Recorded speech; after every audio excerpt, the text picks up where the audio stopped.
What's going on, my dudes? Two Step here, and welcome back to another custom layer Magic the Gathering set, where today we're doing the Justice League. As we go over these characters and the cards that I made for them, I did try my best to make sure they were on theme, in character, and not, of course, broken, overpowered, or even underpowered, anything like that. So I'm humble, but I think they're great. But as we go over these cards, let me know your thoughts down below. What do you think of the cards? Do you think they're overpowered? What would you change about them? Would you play them as your commander? Let me know your thoughts down below. Subscribe here for more Magic the Gathering content, including custom cards, reviews, rants, and so much more. And without further ado, let's get into these cards. Okay, first and foremost, we got Batman Darkest Night. Now, I've actually made a couple of custom Batman cards. I actually made a full custom layer for Batman cards. If you can go check that out and see all the Batman cards that I've created, check out the video right here or in the description. But I chose this Batman to kind of go on theme with the Justice League. So here we have, again, Batman the Darkest Night. He's a 3-cost Esper colors. He's a 3/3 legendary creature hero. I could see right now, I've already had comments on this one where you could do like hero Batman detective or hero bat detective.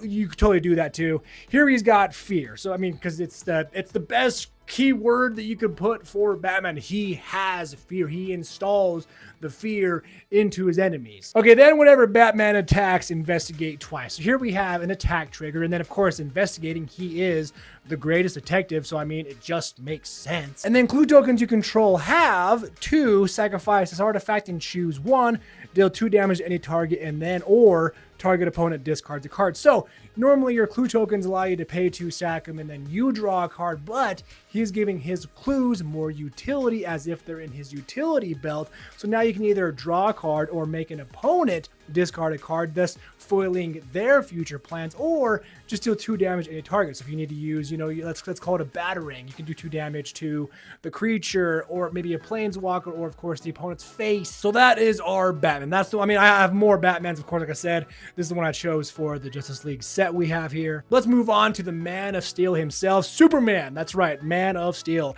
He is a hefty 8-cost, 5, and then a blue, red, white. He is a massive 10/10.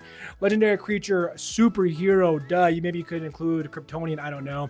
He's got flying, first strike, vigilance, trample, haste, indestructible. Obviously, all those make sense. Now, I didn't want Superman to just be, a keyword soup kind of card. I wanted to add some flavor to him. So, Superman cannot gain hexproof or shroud. So there's no way to give him hexproof, no way to give him shroud.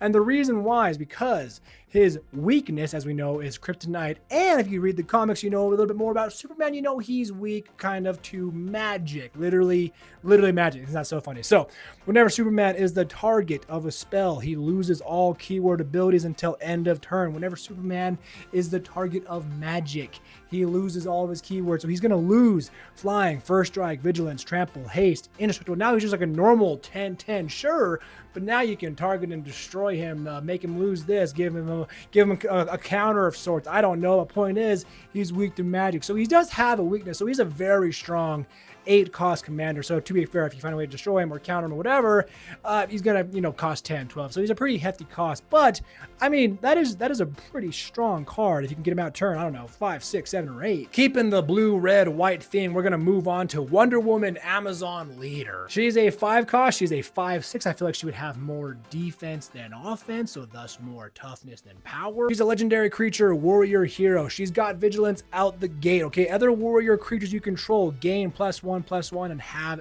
vigilance, because she's not backing down, and as she's the leader here, her army of warriors is also not backing down. When Wonder Woman deals combat damage to a player, you become the monarch. Here I thought was a fun way kind of introduce the monarch into the game now in these characters, and what a better character to do that with than Wonder Woman. At the beginning of each opponent's pre-combat main phase, if you are the monarch, they reveal a random card from their hand. What is this but revealing the truth? If you are the monarch, because you did the damage, you're in charge here, they're going to tell the truth. They're going to show the truth by showing you a card from their hand. So all about warriors, helping your warriors out, giving them 1/1, having all vigilance, doing the damage, becoming the monarch, getting a better benefit off being the monarch. So far, I feel like we're on a pretty good roll here. Guys, I love creating custom Magic cards. You know what I would love even more? If you subscribed here for more content. If you want more content from me, Magic custom cards, rants, whatever it may be, click that button right down there called subscribe.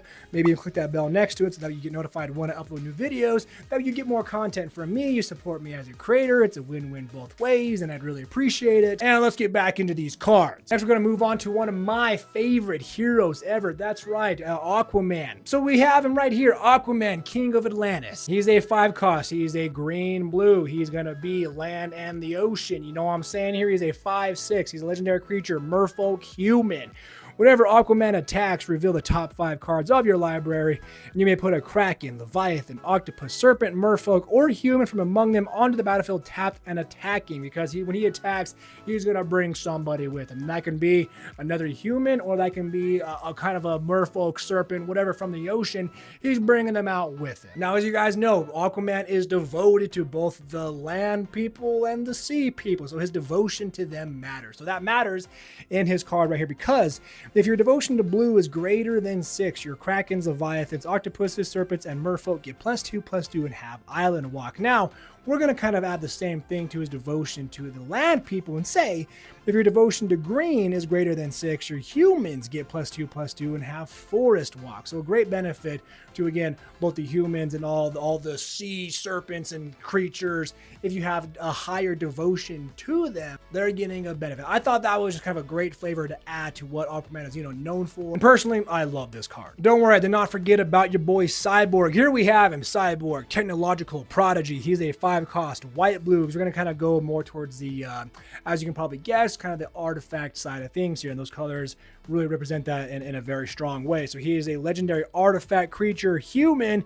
He's a 4/5. So at the beginning of your upkeep, create a colorless equipment artifact token named Mother Box. With equipped creature gets +1/+1 and is an artifact in addition to its other types and equipped 1. So basically, every turn on your upkeep, you're going to create a Mother Box that you can just pay 1 to equip this equipment artifact, and then the equipped creature is now an artifact and gets +1/+1. So pretty simple and easy equipment. Because we're making equipment, we want to make that better equipment. We want to make all of our equipment better. So we have equipment you control have equipped 1. So you got a pretty strong, hefty equipment that has, equipped 8. Well, now it has equipped 1. Pretty good benefit. Whenever one or more artifact creatures you control deal damage to a player, draw a card. Because you're making all these artifact creatures where you're making them equipped with a Mother Box, thus being an artifact creature, they deal damage.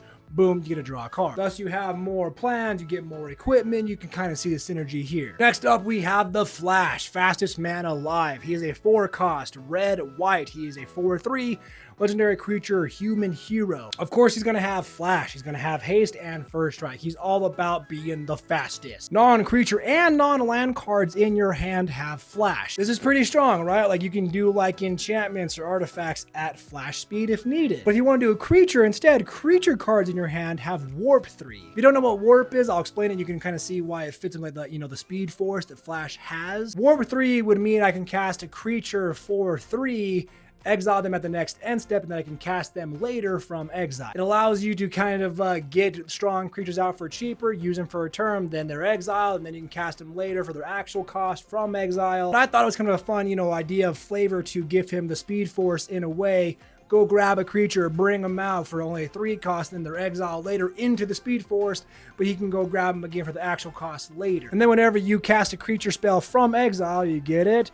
It gains haste and first strike until end of turn. Again, when he goes back in the Speed Force to grab them, exile, they're going to come back in with haste and first strike. Now, real quick, if I did the Flash, I have to do Reverse Flash, Paradox of Hate. He's also a 4 cost and a blue-red. Legendary creature, human villain. Rather than a 3/4, he's a 4/3.